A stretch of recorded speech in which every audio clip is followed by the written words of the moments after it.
പ്രിയ സഖി ഗംഗേ പറയൂ. ഇതൊന്നും അടുത്തുള്ള ടീമല്ല കേട്ടോ.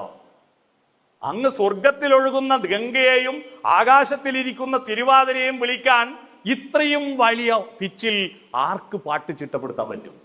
കൃത്യമായിട്ട് ആതിരയും വരും, ഗംഗയും വരും. ദേവരാജ മാഷയുടെ ഈ ചിട്ടപ്പെടുത്തി ഈണം കേട്ടാൽ അല്ലേ? പിന്നെയോ അകലെയെങ്ങാനിരിക്കുന്ന പ്രിയതമാ എന്ന വരി ദുഷ്യന്തൻ ഓടി വരില്ലേ ആ പാട്ട് കേട്ടാൽ?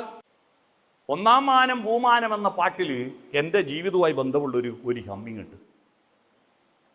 എൻ്റെ വീട്ടിൻ്റെ വലതുവശത്തിരിക്കുന്ന ചിരുതയ്യമ്മ എന്ന് പറയുന്ന സ്ത്രീ കൊയ്ത്തിന് വയലിൻ്റെ അക്കരക്കുള്ള ജാനകിയെ വിളിക്കുന്ന ഒരു ശബ്ദമുണ്ട്. ജാനുവേ. ഈ ശബ്ദത്തിൻ്റെ പ്രതിധ്വനി അപ്പുറത്തെ കുന്നിൽ നിന്ന് ഇങ്ങോട്ട് കേൾക്കുന്നതാണ് ഞങ്ങളുടെയൊക്കെ ബാല്യത്തിൽ കേട്ട ഏറ്റവും സുന്ദരമായ ശബ്ദം. സ്വർണ്ണക്കോടി മരം നട്ടു പീഡിപ്പിച്ച പൊന്നമ്പലത്തിന്റെ മുറ്റത്തു വച്ചോ ജാനുവേ. അത് തന്നെയാ ഇത് എന്ന് പിന്നെ മനസ്സിലായത്.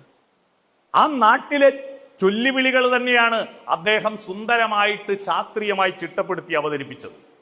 അത് അവതരിപ്പിച്ച അങ്ങകലെയുള്ള തൻ്റെ സങ്കല്പങ്ങളെ വിളിച്ചുണർത്തുമ്പോ അടുത്തിരിക്കുന്നവളെ എങ്ങനെയാ? അട്ടഹാസത്തിലാ. താഴമ്പൂ മണമുള്ള തണുപ്പുള്ള രാത്രിയിൽ നിന്ന് പാടിയില്ല. താഴമ്പൂ മണമുള്ള തണുപ്പുള്ള രാത്രിയിൽ തനിച്ചിരുന്നുറങ്ങുന്ന ചെറുപ്പക്കാരി.